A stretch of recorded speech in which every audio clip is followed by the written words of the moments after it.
You ask Tiger to solve. This deals with linear equations with one unknown.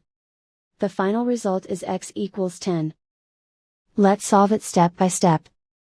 Group all constants on the right side of the equation. Add 1 over 2 to both sides. Combine the fractions. Combine the numerators. Reduce the zero numerator. Simplify the arithmetic. Convert the integer into a fraction. Combine the fractions. Combine the numerators.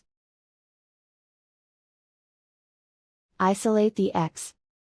Multiply both sides by inverse fraction 4 over 3. Group like terms.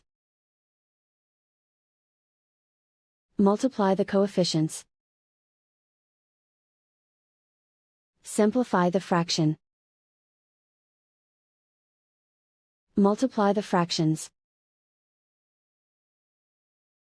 Simplify the arithmetic.